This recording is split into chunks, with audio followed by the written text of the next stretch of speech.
ఆడు ఒకటే మహాభాగ్యమై బ్రతుకుతుంది పడతి పతే లోకమై. మగని మంచి కోసం పడే ఆర్తిలో సతిని మించగలరా మరే ఆప్తులు.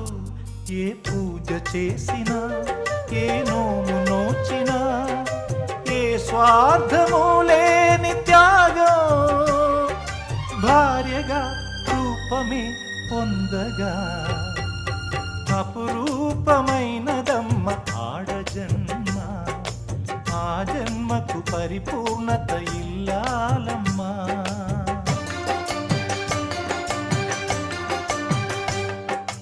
అపురూపమైనదమ్మ ఆడజన్మ. ఆ జన్మకు పరిపూర్ణత ఇల్లాలమ్మా.